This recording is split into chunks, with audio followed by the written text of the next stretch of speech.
big fat dudes to kill Sexy Eddie, but of course he always, you know what I mean. And there's a lot of nasty whores and filthy sluts that are just smoking hot, you know what I mean?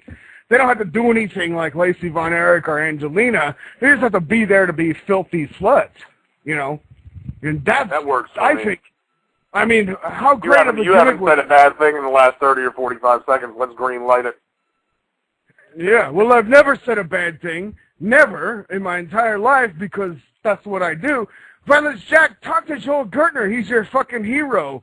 Him and Larry Zbyszko are your top 10 guys of all times. Fucking you tell him what you're thinking. Well, you know, I mean, you keep putting me on the spot. You steal the spotlight, and then you throw me out there, and I'm just stuck drinking a beer. I'm sorry, buddy.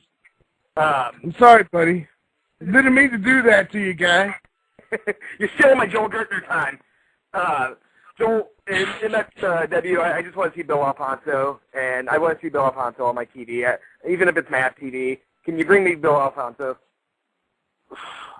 I can try. I haven't talked to him in a while, but you know, he was a good guy when I knew him, and I'd certainly like to reestablish contact with him. You would like to see him in a performing aspect? You'd like to see him every week on the show? For sure. Because I'm taking all sorts of suggestions.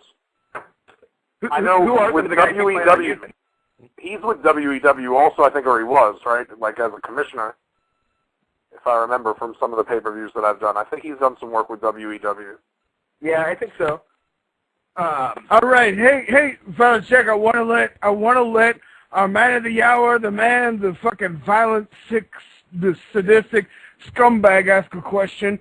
Mr. California, I know you love Joel Gertner. You call me every single night saying, well. That's how he opens every call to me. And here he is. Now's your time to talk to Joel Gertner, Mr. California, on the air in front of the entire fucking world. Joel Gertner, man. Hey, brother, I'm a fan of you and Joey Styles used to be ECW. And let me ask a couple questions, because Violent Jack's an idiot. He can't ask you no questions. I want to see who got, how'd you get the push, and how'd you get into ECW? How'd you meet Paul Heyman, and how'd you get into ECW? That's my question. Yeah, I was hanging out where all the fans hung out, same hotel after the show, saying hey to everybody and talking to who they know. And I was hanging out, visited a show, and I kind of just walked up to Paul and said, listen, my name is Joel Gertner. I go to Cornell University. I've been in the wrestling business for such and such time. I do ring announcing, this, that, and the other thing, and just wanted to let you know that you have a show coming up in Middletown, New York.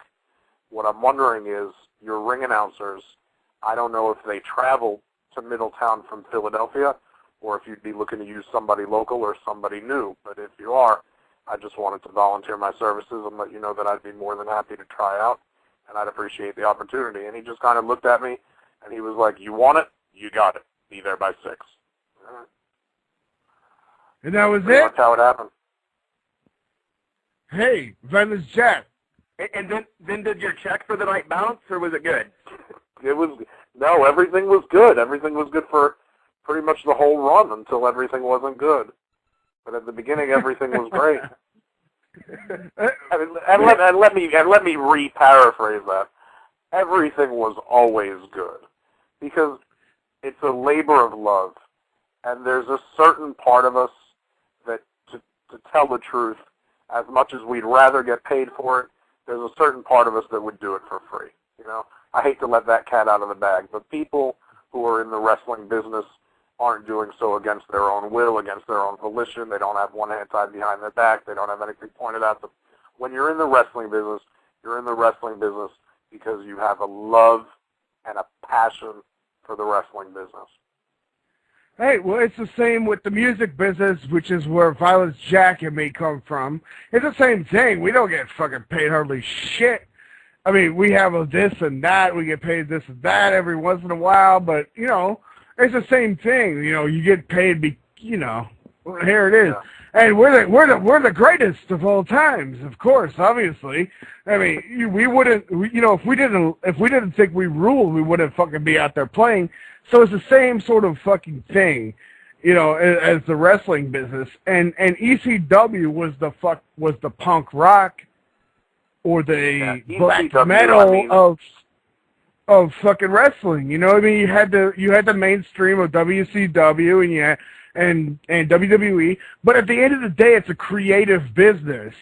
And you have the underground of ECW, and nowadays you don't have ECW, you have CZW and XWW. You know, so it's a whole different. You know, it's a whole creative thing, obviously. And so you're coming with the MXW.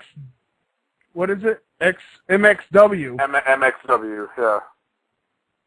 It's your creative outlet. So how much of your creativity is going to be in this thing, or is it going to be? Are you going to let these guys just be like whoever they are? You know, I mean, how much of your creativity is going to be on this thing? Yeah, I'm going to be very particular. Not to the point that it hurts anybody's feelings, but I'm going to be very particular about kind of the direction that I think things should go, and I'm going to be very, very meticulous, I think, about the development of the storylines, the characters, and just, you know, everything that it takes to make a good wrestling show. But, you know, it's weird because I think you asked me a little bit before. You were talking about what's the difference between kind of doing things as talent, just creatively, just with your own character, and what's the difference between that and, you know, being kind of the top dog who kind of oversees and comes up with pretty much every direction. And the truth of the matter is, I think the difference is, one is like when I was the Quintessential Studmuffin, and I didn't have to worry about tickets or advertising. Wait a second, Daddy. Wait a second, Daddy. Before you go on, I'm saying you are the Quintessential Studmuffin. Don't fuck that up. Go ahead. I appreciate that. So as the Quintessential Studmuffin then and now, that's kind of like, it's kind of like your lover or your spouse.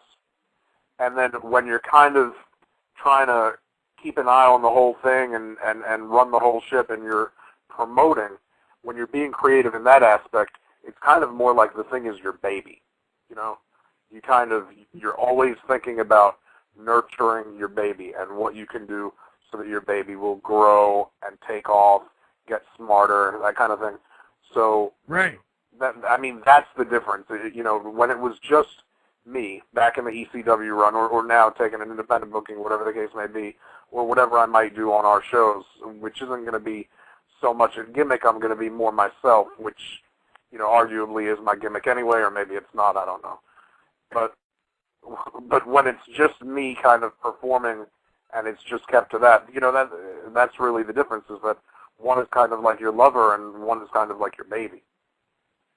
Right. Well, I want to bring in, we have a guy every single week on our show that is an up-and-coming ring announcer. He's out in Southern California, so he's not attacking your vicinity, so you don't have to hate him so much. You can hate him as much as you want to, but don't hate him too much, you know, because he's not attacking your livelihood. This guy, K-Ross Covington. K-Ross, you got some, this guy, Joel Gertner's got to be one of your idols of all times. You talk to him now, please. Thank you. Joel Gertner, MXC, it's very nice to meet you. Thank you. You hear the music. You dealing with a boss. Now soak it all in. It's 60 seconds with K-Ross. No. K-Ross.